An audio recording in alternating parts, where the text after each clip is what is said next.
The gates of Thornvale Manor had not opened for a woman in 3 years.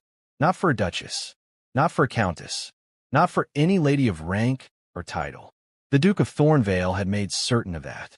His orders were quiet but absolute. His steward obeyed without question. His staff whispered without answers. 3 years of silence. 3 years of closed doors and cold halls, and a man who had buried something so deep inside himself that even his own reflection seemed like a stranger.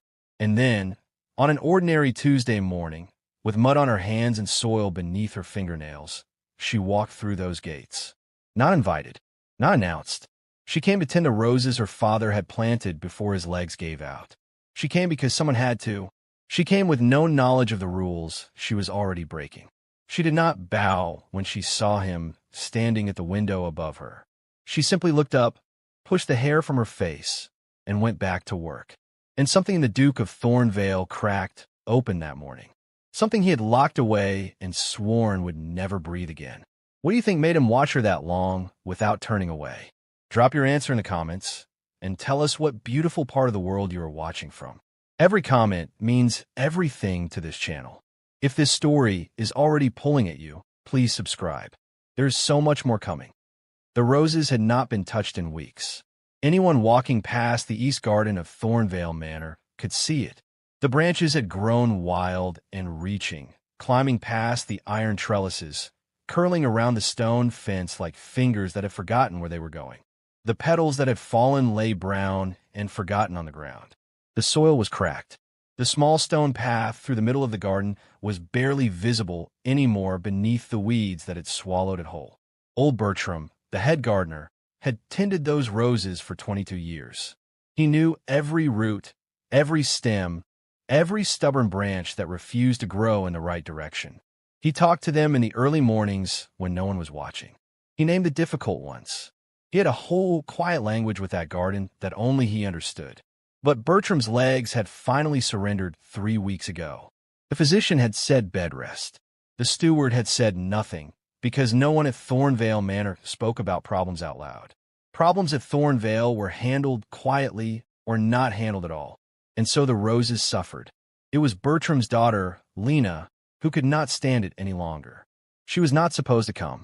Her mother had told her twice, and then a third time with more force behind it. The manor was not a place for a gardener's daughter to wander into without permission. The Duke of Thornvale was not a man who welcomed unannounced visits. Everyone in the village of Caldwell knew this. Children were told it young. Adults repeated it among themselves at market and at church and over fences between neighboring cottages. The Duke did not want people near him.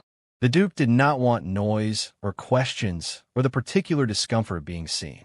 He had been this way for 3 years, since the death of Lady Corneth, his young wife, who had left this world without warning in the 2nd year of their marriage, taking with her something that the Duke had never spoken about and never tried to recover. The village had grieved for her in its own gentle way. The manor had gone silent in a way that never quite lifted. Lena had heard all of it, the way everyone in Caldwell had heard it. In pieces, in murmurs, in the careful way adults lowered their voices around younger ears. She had been 17 when Lady Corneth died. She was 20 now, and she had grown up watching the manor from a careful distance, as one watches a wounded animal that might lash out if approached. But the roses were her father's life work, and her father was lying in bed staring at the ceiling with a grief in his eyes that had nothing to do with his legs. So on a Tuesday morning, with a worn leather satchel over one shoulder and her father's old pruning shears in her hand, Lena walked through the east gate of Thornvale Manor and went straight to the garden. She did not stop at the entrance to ask permission. She did not look up at the great stone face of the manor and wonder if someone was watching. She knelt in the soil beside the nearest rose bush and got to work. The steward, Mr. Hatch, found her 11 minutes later. He was a tall man with the permanent expression of someone smelling something unpleasant, and he stood at the edge of the garden path with his hands clasped behind his back and looked at her the way one looks at an unexpected insect on a clean tablecloth. "You are not summoned," he said. Lena did not look up from the roots she was clearing. The roses were not asked if they wanted to be neglected either. Hatch's nostrils moved. "Your name?" Lena Bertram, my father is your head gardener. These are his roses, and he cannot come himself. So I came. There was a pause that lasted long enough to feel deliberate. His Grace does not permit unannounced visitors on the property. Now she looked up. Her eyes were steady and direct in a way that Hatch clearly had not expected from a gardener's daughter kneeling in the mud. Then tell his Grace that the roses his wife loved so much are dying, and ask him if he would prefer I leave them that way. The silence that followed was a different kind of silence. Hatch stood very still for a moment. Then he turned and walked back toward the manor without another word. Lena went back to the soil. She did not know that the Duke was already watching. He had been at the upper east window since the moment she walked through the gate. Not because he had been waiting for something. He had simply been standing there the way he stood at many windows in the manor, looking out at the grounds without really seeing them, occupying the space between 1 hour and the next with the heavy patience of a man who had stopped expecting anything from the day. And then she appeared. He had watched her walk in without hesitation. He had watched her kneel without ceremony. He had watched her pull the satchel from her shoulder and begin to work as though the garden had simply been waiting for her, and she knew it. His name was Aldous Verne, the Duke of Thornvale, and he had not moved from that window in 20 minutes. He was 34 years old. He had dark hair that had grown a little too long at the sides because he had stopped caring about the details of his own appearance in the way that men do when there is no one there trying to look well for. His face was angular and still, the kind of face that gave very little away. His eyes were the color of deep water on an overcast day, gray with a suggestion of something colder underneath. He watched her speak to Hatch. He could not hear the words, but he saw the steadiness in her posture, the way she did not shrink when his steward drew himself up to his full, intimidating height. He saw her look up and hold Hatch's gaze without flinching. Something shifted in his chest, small and almost unrecognizable, like a key turning in a lock that had been rusted shut so long he had forgotten it was there. Hatch came back inside. Aldous heard his footsteps on the staircase, and then in the corridor, and then the knock at the study door. Your Grace. I saw her. A pause. She is Bertram's daughter. She says he is unwell and cannot attend to the garden himself.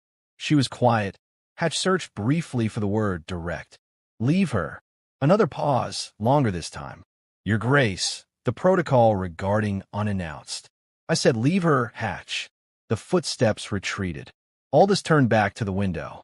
She had moved to the second rose bush and was working with a focused efficiency that reminded him, without any warning, of the way Corneth used to read. Head down, completely absorbed, the rest of the world simply not relevant while the task was in front of her. He had loved that about Corneth. He had loved many things about Corneth that he no longer allowed himself to list. He stepped back from the window. He did not go back, but he stood close enough to the wall that if he turned his head slightly, he could still see the edge of the garden. He did not examine why. By the time the church bell in Caldwell struck noon, Lena had cleared 3 rose bushes, reinforced 2 sections of the trellis with twine from her satchel, cut back the worst of the dead growth, and turned the soil around the base of every plant in the east corner. Her hands ached. There was a long scratch along her left forearm from a branch that had caught her when she leaned too close. Her boots were muddy past the ankle.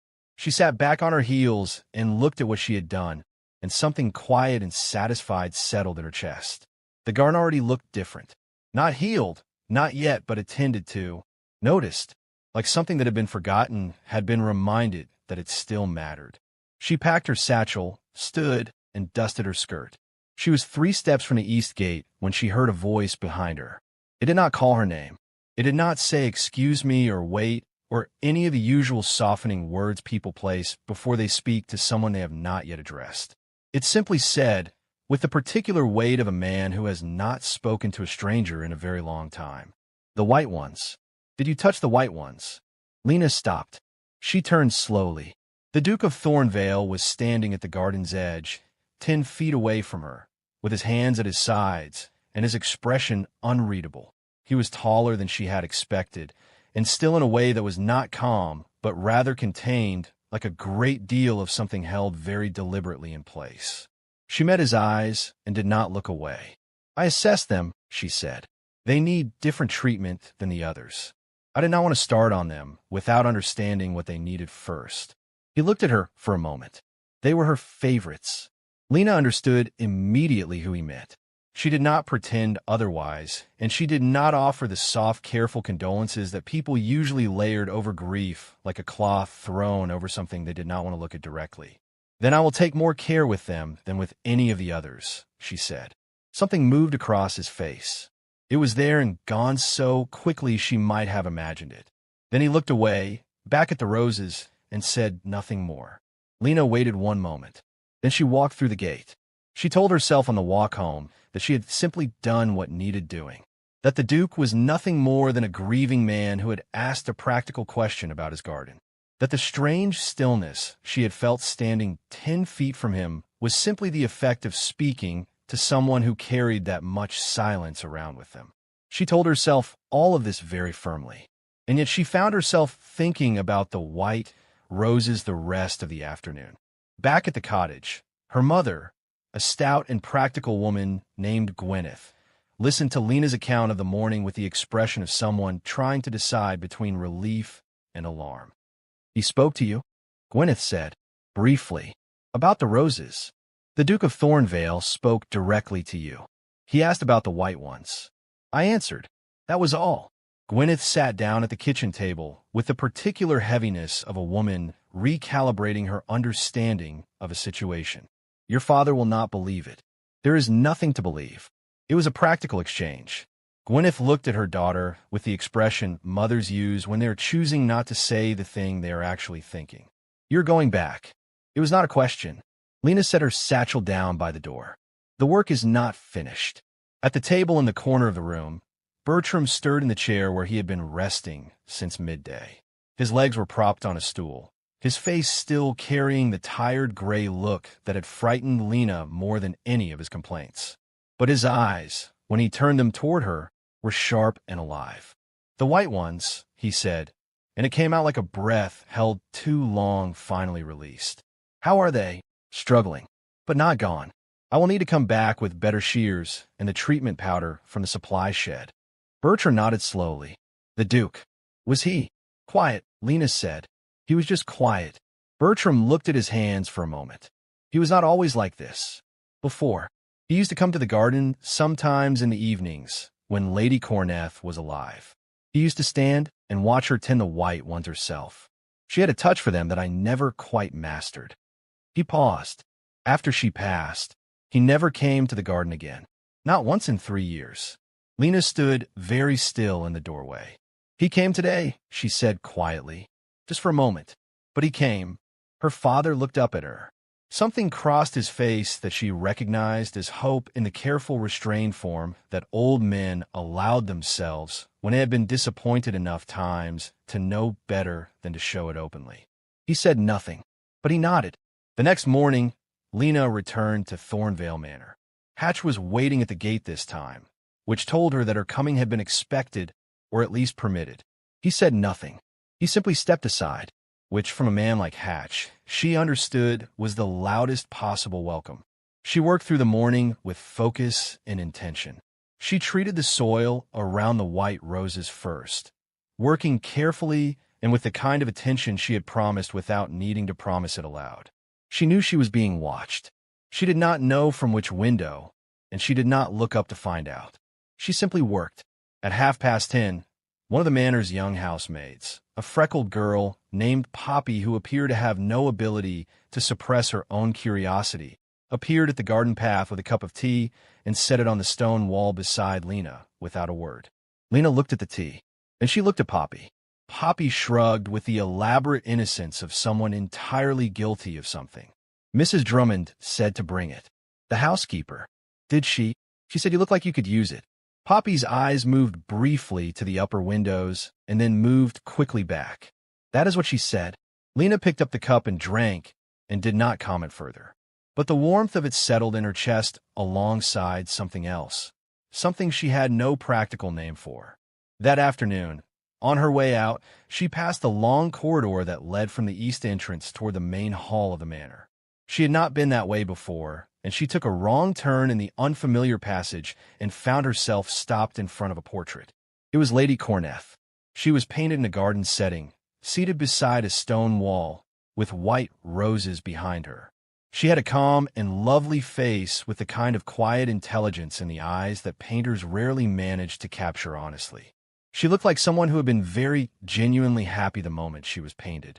Lena stood and looked at the portrait for longer than she meant to. She heard footsteps. She turned, and Aldous Verne was standing at the far end of the corridor, perfectly still, looking not at the portrait, but at her. Neither of them spoke. The space between them felt enormous and, somehow, also very small. Then Lena dipped her head in the respectful acknowledgement one offered a duke, and she walked past him toward the exit, and she did not let herself look back. Behind her, she heard nothing. No footsteps following. No voice calling after her. Just the manor settling quietly around its silences. But later that evening, Poppy, who had apparently decided that Lena was now a person worth confiding things in, appeared at the cottage gate with a small cutting of white rose wrapped in cloth. His Grace, Poppy said, breathless from the walk, told Mr. Hatch to have this sent to Bertram. Said it was from the East Garden. She paused. He has never sent anything to anyone in 3 years. Not once. Mrs. Drummond nearly dropped the soup pot when Hatch told her. Lena took the cutting and held it carefully. She looked at it for a long moment. "Thank you, Poppy," she said quietly. She went inside and placed the cutting in water and sat beside her father's chair and told him where it had come from. Bertram said nothing for a long time. Then his shoulders moved, and she realized he was crying, very softly, in the way men of his generation cried, barely at all, and with great dignity, and with the full weight of everything they felt behind every silent tear. She did not say anything either. She simply sat with him in the small, warm light of the cottage, while outside the evening came down over Caldwell and over the dark shape of Thornvale Manor on the hill, where one light burned in an upper window long after all the others had gone out. The cutting took root. Bertram saw it first on a gray Thursday morning, for days after Lena had placed it in water on the windowsill. He had dragged himself from his bed without calling for help, something Gwyneth would have strongly opposed if she had been awake to witness it, and made his way to the window with one hand on the wall and his eyes fixed on the small glass jar like a man walking toward something sacred.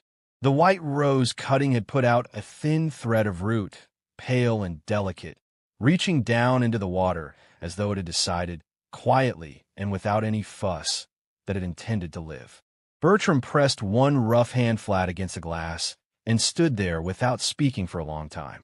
Lena found him there when she came downstairs. She looked at his face and then at the cutting and felt something rise in her throat that she swallowed back down because there was work to be done and the day was already beginning. She went to Thornvale Manor. She had been going every morning for 6 days now.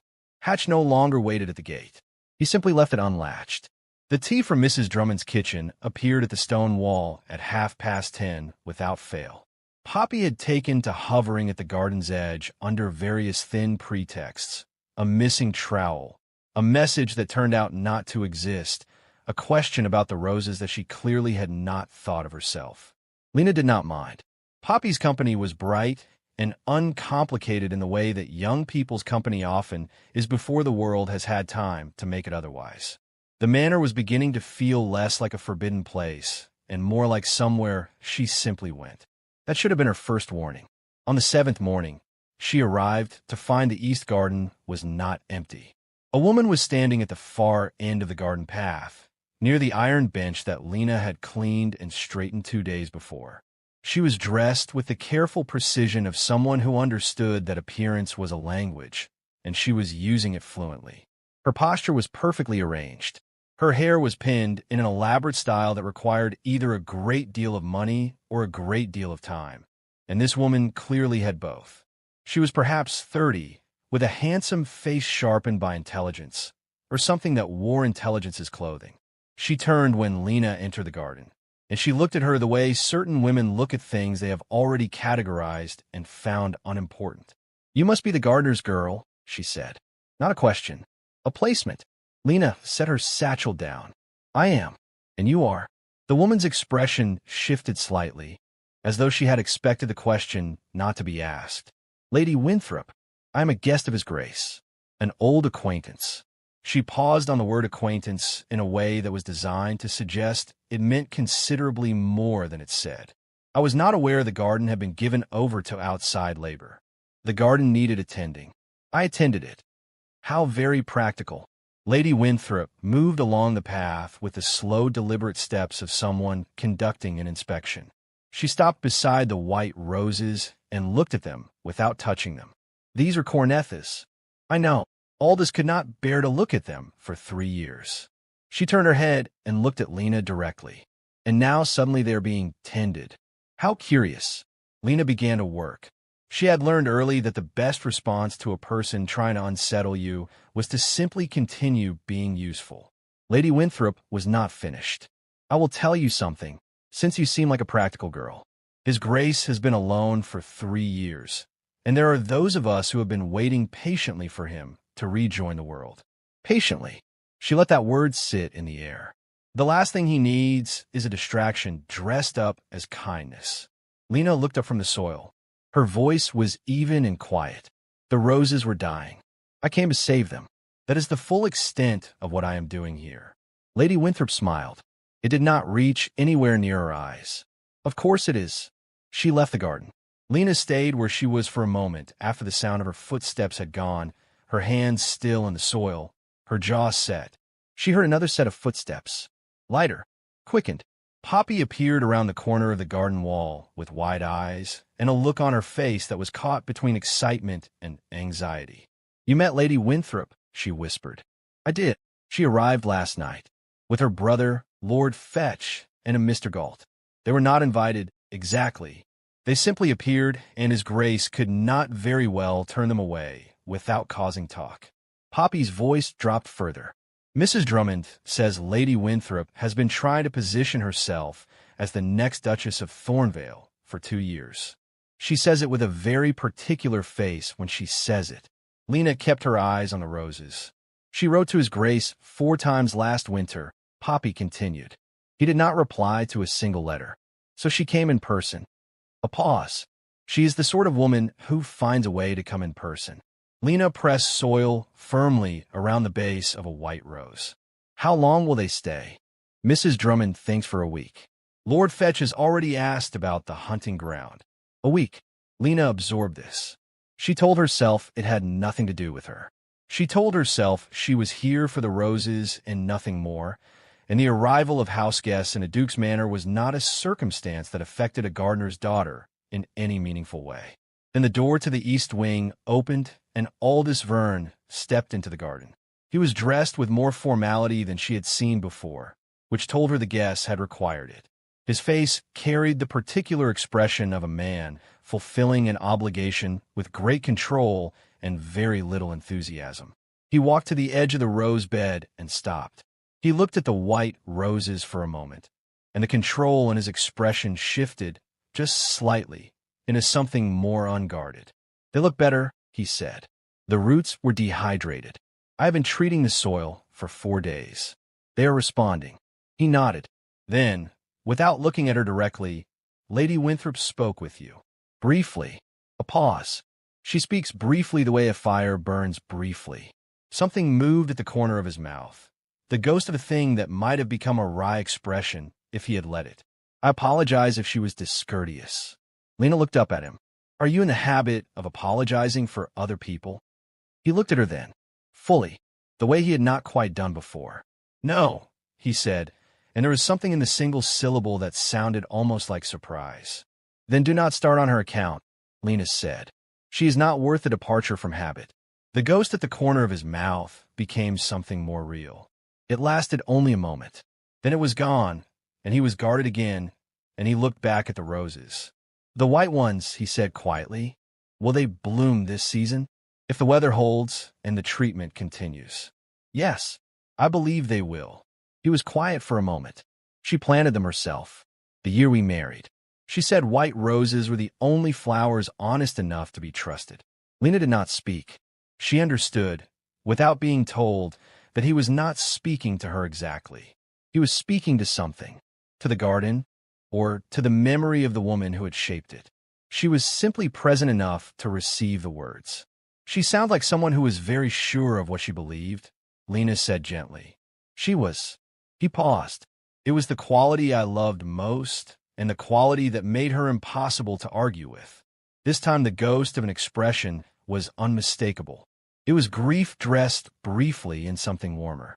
She was always right. It was deeply inconvenient. Lena smiled before she could stop herself. He saw it.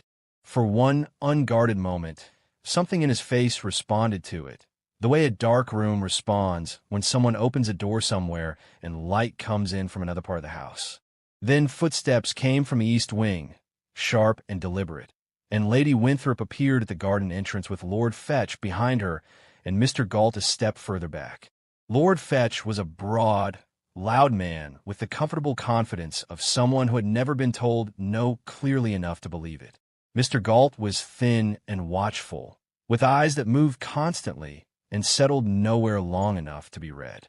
Aldous, Lady Winthrop's voice carried the particular brightness of a woman performing warmth for an audience. We were wondering where you had gone. Fetch wants to discuss the East hunting ground before luncheon. Aldous looked at Lena once more. Something passed in his expression, quick and private.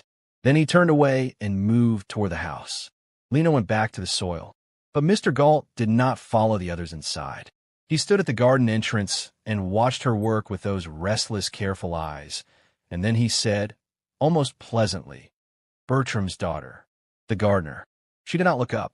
"Yes, interesting." He said it as though it completed a thought he had begun somewhere else. Then he went inside. Lena stared at the soil in front of her. She did not know what Mr. Galt was. She did not know what his interest in her name and her position amounted to. But she had grown up in a village where people's faces told you things their words did not, and everything about Mr. Galt's face had told her to be careful. Lord Fetch found Lena the next morning before she had been in the garden 20 minutes. He came around the side of the manor with the loose, easy stride of a man going nowhere in particular, which Lena had already learned meant he was going somewhere very particular indeed. He stopped at the garden wall, crossed his arms on the top of it, and looked at her the way men of his kind looked at women they had already decided were of no real consequence. "Hard work for a young woman," he said pleasantly. Lena cut back a dead stem without looking up. "I find it suits me. My sister tells me you have become quite the fixture here." He paused. Interesting development, given the Duke's history of solitude. "I tend to garden. The Duke tends to his affairs. There is nothing interesting about it." Fetch smiled. "Come now. You are alone with the man on his property every morning. In a village the size of Caldwell, that is practically a declaration." He said it lightly, as though it were a harmless observation, but his eyes were not light at all. Lena stood up straight and looked at him directly. "Lord Fetch, I am here because my father is unwell and his roses are dying. That is the beginning and the end of what brings me to this garden. What you choose to construct around a simple fact is your own business and not mine." Something shifted in his expression. The pleasantness thinned. "My sister has waited a long time for Thornvale to come back to the world," he said, and the lightness was gone entirely. "She will not be obstructed by a gardener's girl with soil on her hands and ideas above her station." Lena's voice did not waver. "Then she should focus her efforts on the Duke and leave his garden to me." Fetch held her gaze for one hard moment. Then he pushed off on the wall and walked away. Lena let out a slow and very deliberate breath. Inside the manor, she knew a different kind of work was happening. Lady Winthrop at breakfast, arranged beautifully and said all the right things. Lady Winthrop in the drawing room, steering conversations with the invisible skill of a woman who had been practicing for years.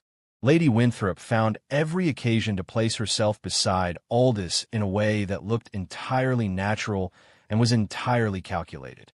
Poppy reported all of it with the breathless accuracy of a born observer, appearing at the garden wall each morning with updates delivered in the rapid whisper of someone who had important news and limited time. She requested a private dinner. He said the whole party would dine together. She suggested a walk on the south grounds. He said the grounds were being assessed for drainage. She asked Mrs. Drummond what his favorite dishes were. Mrs. Drummond told her boiled fish, which is absolutely not true, and then came and told me. She said it with a completely straight face. Lena laughed at that last one, genuinely and fully, and Poppy looked deeply pleased with herself.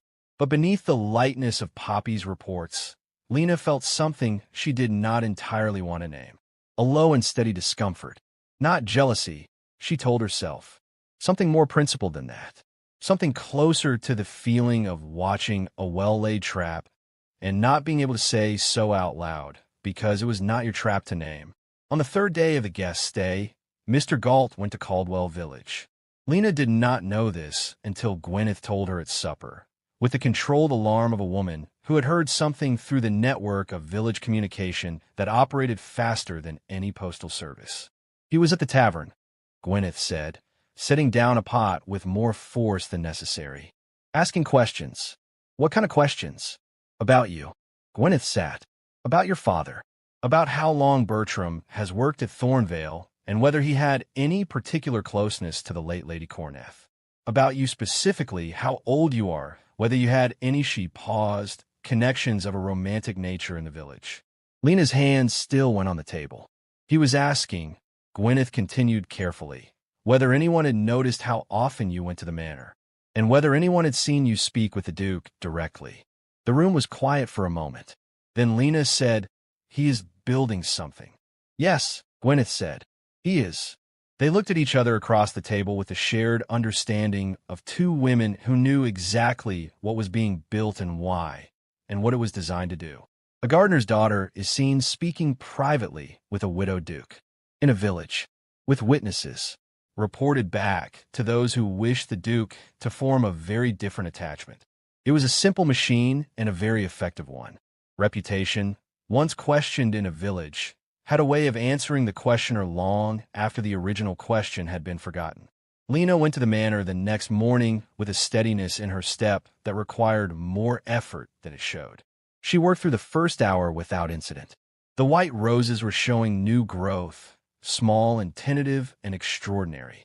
She was crouched over the most fragile of them, working with the careful deliberateness of someone handling something irreplaceable when she heard his footsteps.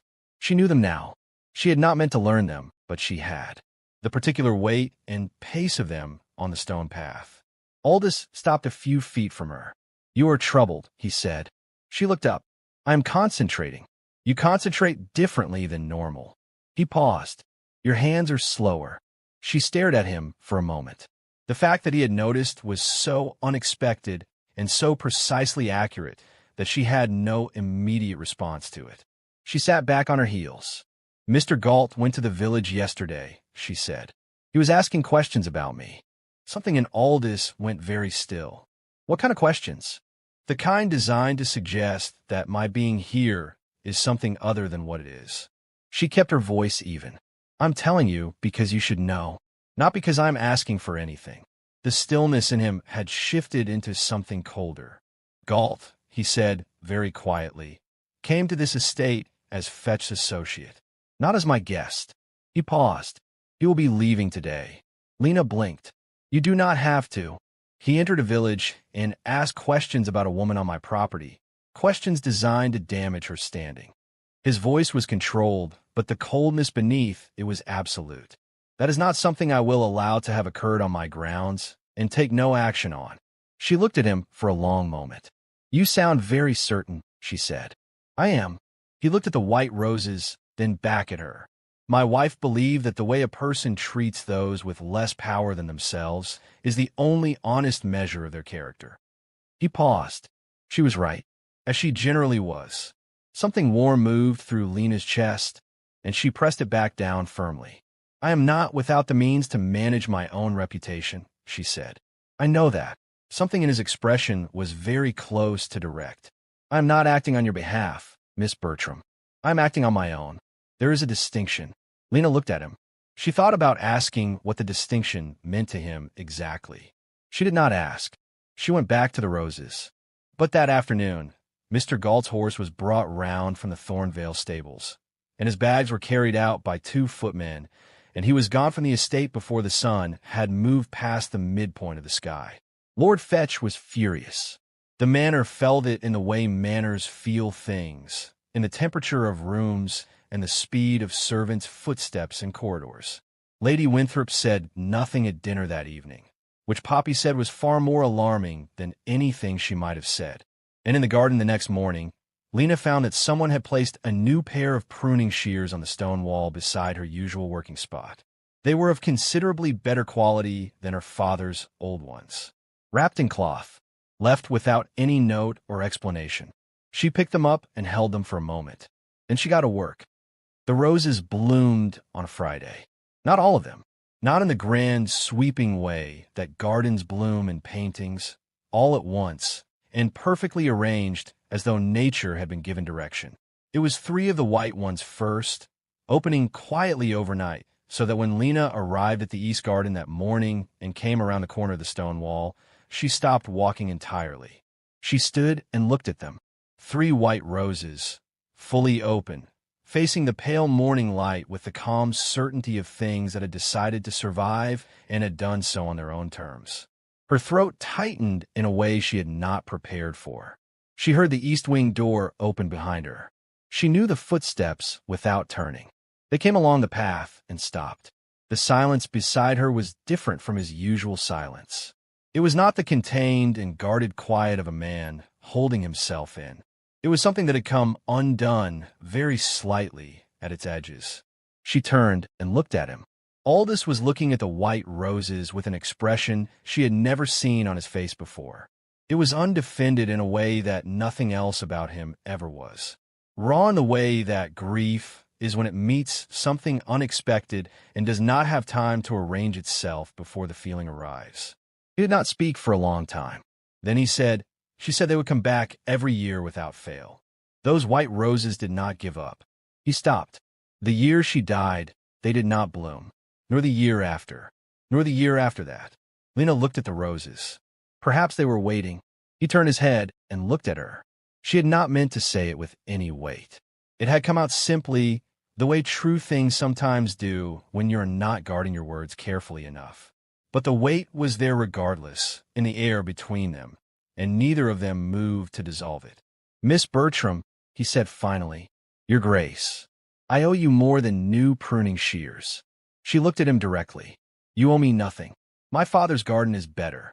That was all I came for. And yet," he said quietly, "something else has happened here. I think you know it as well as I do. The morning was very still. No wind. The white roses did not move."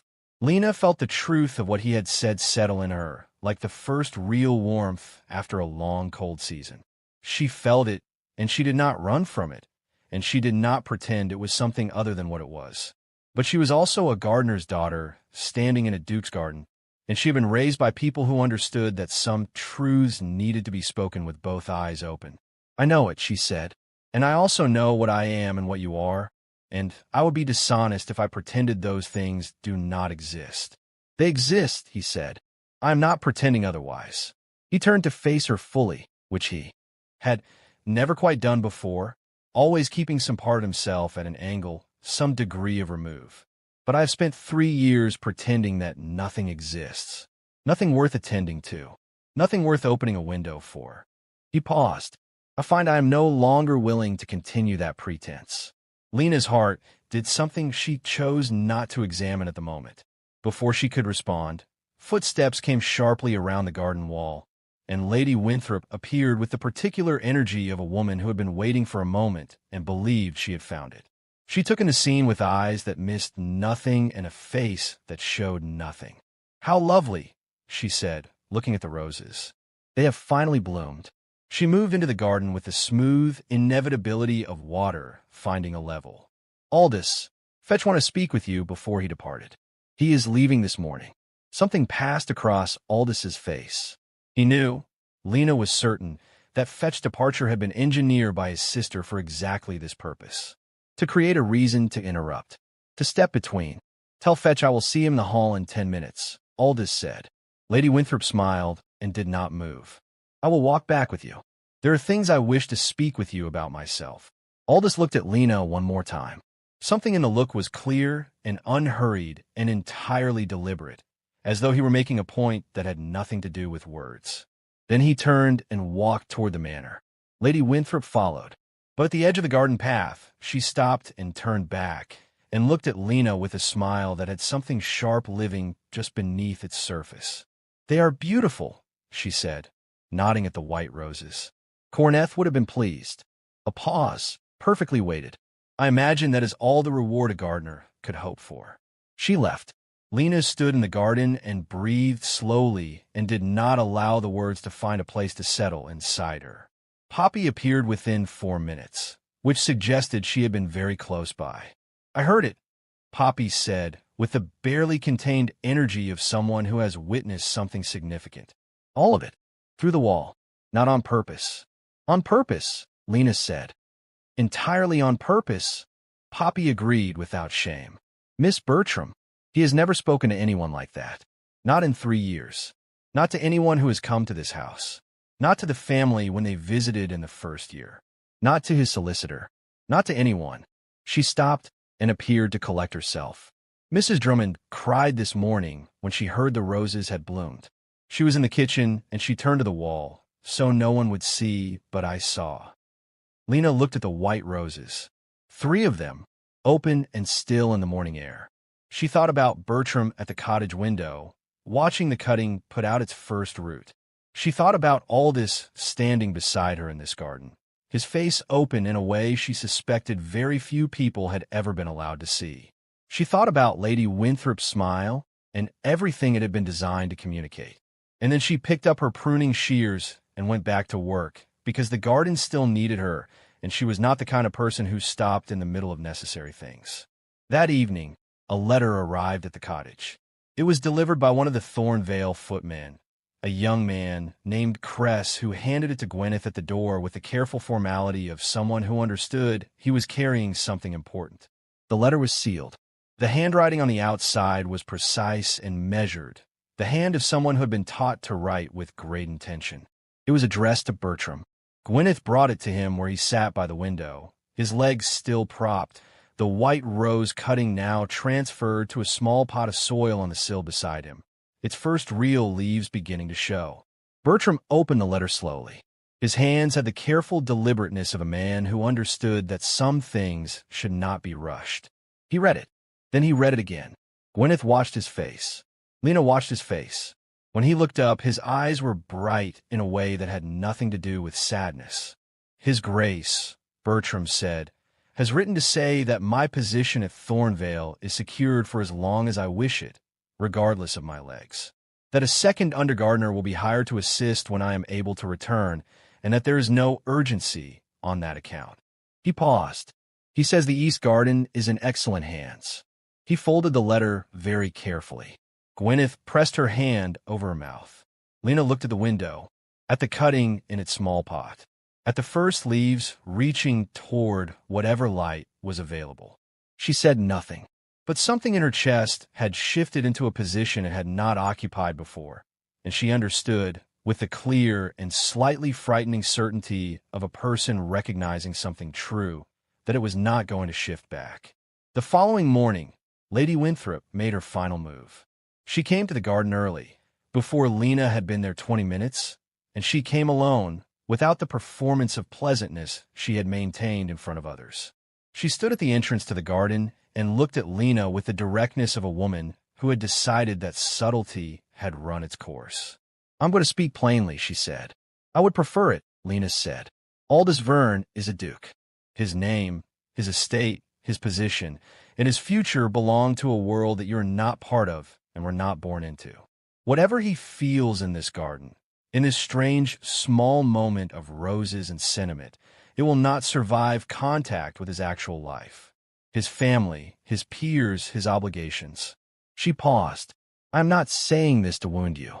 I am saying it because someone should say it honestly, and I am the only person here willing to." Lena set down her shears. She looked at Lady Winthrop for a long moment. "You are saying it," Lena said, "because you are afraid. And I understand that. But I would ask you to consider that the thing you are afraid of is not me.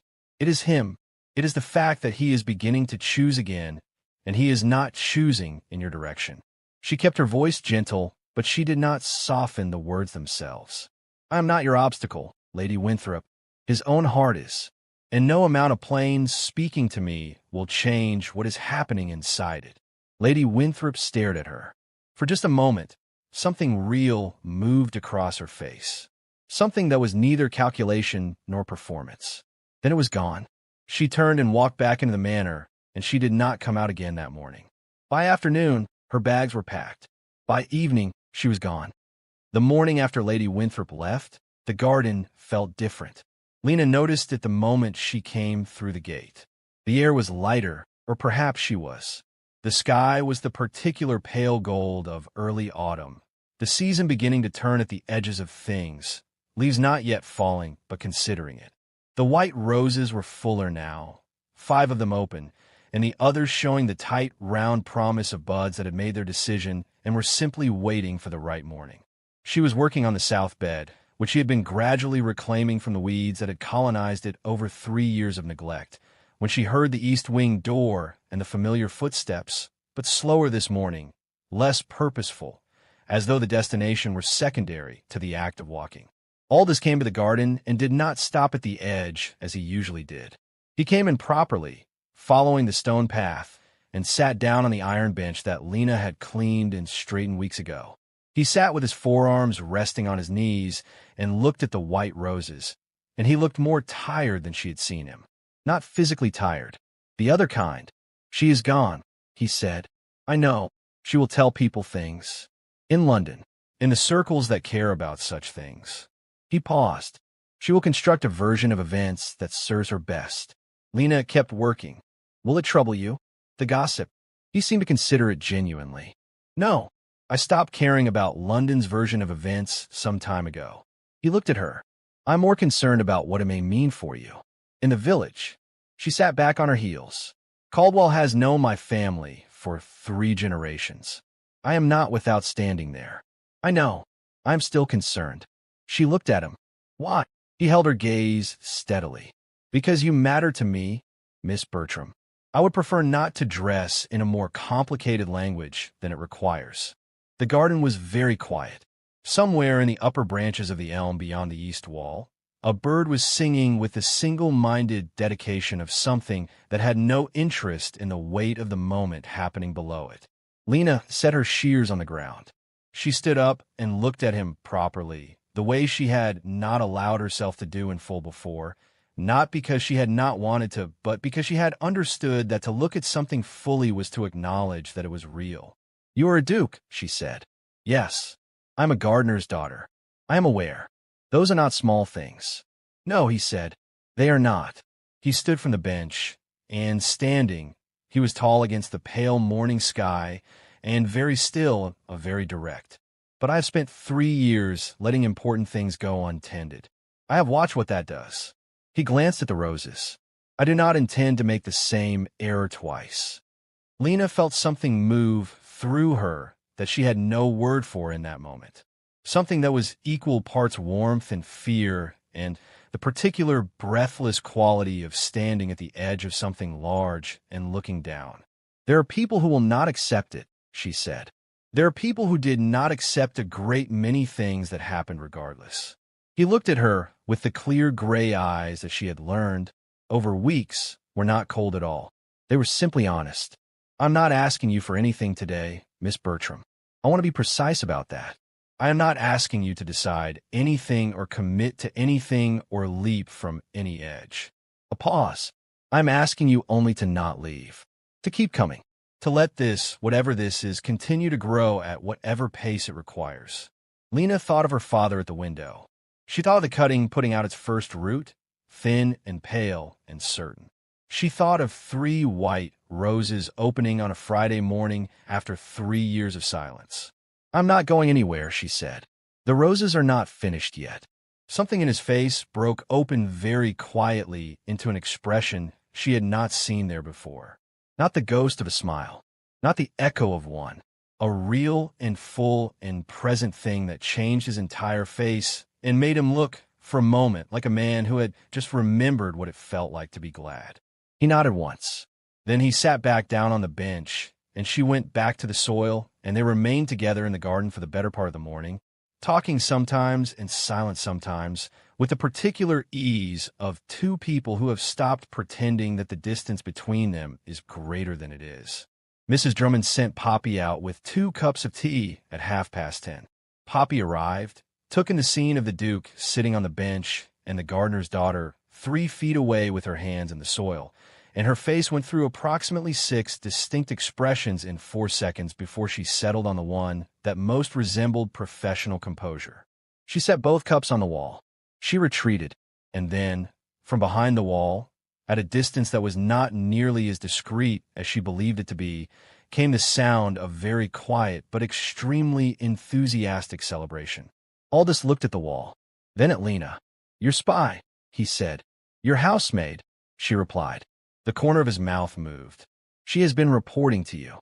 Faithfully. Since the first week." He looked at the wall again with an expression that was trying to remain stern and failing at it entirely. "I should be troubled by that. You are not." "No," he agreed. "I find I am not." In the weeks that followed, the world did not transform overnight. That was not how real things worked, and both of them understood it. There were conversations that needed to happen. There were people who needed to be spoken to, and traditions that needed to be navigated, and a set of considerations that could not be wished away simply because 2 people had decided to stop pretending. Aldous had solicitors and family members and obligations that predated Lena by centuries, and she had a village and a father and a mother who sat at the kitchen table on a Tuesday evening and listened to all of it with the expression of someone trying to hold very still while a very large thing settled around them. Bertram said nothing when Lena told him. He was quiet for a long time in a way that contained enormous amounts of thought compressed into stillness. Then he looked at his hands, and then at the small potted rose on the windowsill, and then at his daughter. "Is he a good man?" he asked. "Not a duke. A man." "Yes," Lena said. "He is a very good man who had a very hard 3 years." Bertram nodded slowly. "Then tend to him," he said, "the way you tended the garden. Carefully. Honestly. Without trying to make it into something it is not yet." Gwyneth, for her part, said nothing for a full day and a half, which was its own form of communication. On the second day, she made Lena's favorite soup without being asked and set it in front of her at lunch without comment, which Lena understood to be her mother's version of acceptance, offered in the language of feeding people you love. Hatch, when Aldous spoke with him formally about the change in the nature of Miss Bertram's presence at the manor, received the information with the expression of a man who had suspected something of the sort for some time, but had been waiting for official confirmation before allowing himself to have an opinion about it. "Very good, Your Grace," he said, and then, in what was perhaps the most revealing moment of Hatch's character in 20 years of service, he allowed the corners of his mouth to move upward by a precise and very small degree before his face returned to its usual arrangement. Mrs. Drummond did not attempt composure at all. She simply sat down in the kitchen chair and said, "Well," 3 times in a row, each one with a different weight behind it, and then stood up and began planning a celebratory dinner with the focused energy of a woman who had been waiting for a reason to cook with genuine feeling for far too long. Poppy heard the news from Mrs. Drummond and celebrated with a completeness and volume that required Hatch to have a quiet word with her about the appropriate expression of personal feeling within a working household. She agreed, apologized, and then went directly to the garden to tell Lena every single detail of the household's reaction in a breathless 11-minute account that left neither of them entirely composed by the end of it. Lord Fetch, reached by letter in London, wrote back a cold and formal response that said very little and meant a great deal of displeasure. Aldous read it, set it aside, and did not write back. Lady Winthrop said nothing at all. Her silence was, in its own way, the most eloquent thing she had produced in the entire affair. London talked, as London always did, with the particular enthusiasm of people for whom other people's lives are the primary entertainment. There were raised eyebrows and lowered voices and the inevitable comparisons to situations that were not remotely similar, but were close enough in outline to be useful for the purposes of speculation. Aldous ignored all of it with the serene indifference of a man who had been through grief deep enough to permanently reorder his sense of what mattered. Reputation, he had learned in the hardest way possible, was a thing the living worried about. It had very little to do with what was real. What was real was the East Garden. What was real was the white roses, 11 of them opened by the third week of autumn, the rest following in steady succession as the season turned. What was real was Bertram, brought to the manor in a cushioned chair on a bright October morning to see them for himself, sitting in the garden with his hands folded in his lap, and his eyes moving over every plant and stem and tended bed with the quiet and comprehensive love of a man reunited with his life's work.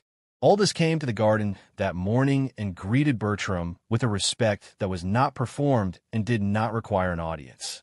He sat with the old gardener for a while, and they spoke about the roses and about soil and about the particular stubbornness of the east wall's drainage, and Lena sat nearby and listened to her father come fully back to himself in the way that people do when they are returned to the thing that gives them purpose. When Bertram tired and was taken back to the cottage, Aldous remained in the garden. He stood beside the white roses for a long time. Lena came and stood near him. She would have liked this, he said quietly, not with the weight of grief exactly, but with the softer and more endurable quality of memory. She would have said something decisive and probably correct about how stubbornness in a rose is a virtue, and people should take note. She sounds, Lena said, like someone I would have respected enormously. She would have respected you equally. He paused. She had no patience for pretense. She would have seen you in the first 5 minutes and known exactly who you were. Another pause. She would have approved. Lena felt the gift of that in a way that was difficult to account for. To be approved of by a woman she had never met, through the eyes of a man who had loved her, was a strange and tender thing. "Then I am glad," she said simply. He turned and looked at her, the gray eyes, fully present, fully honest. "So am I," he said. The autumn moved around them, unhurried and golden.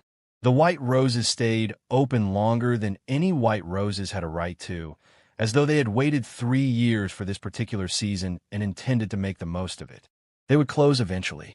That was the nature of things. But they would come back. They would always come back now that someone had remembered to tend them. In the cottage in Caldwell, Bertram's rose cutting grew steadily in its pot on the windowsill, green and certain and reaching toward light. In the manor on the hill, a window that had been dark for 3 years stayed lit well into the evening, and the light from it fell in a long warm line across the east garden, touching the white roses below.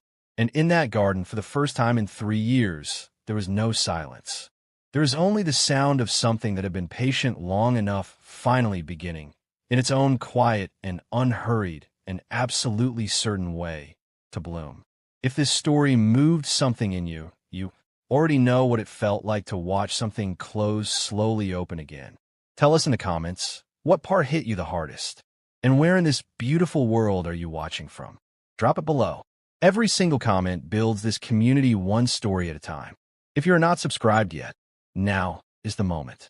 There is so much more where this came from, and you do not want to miss what comes next.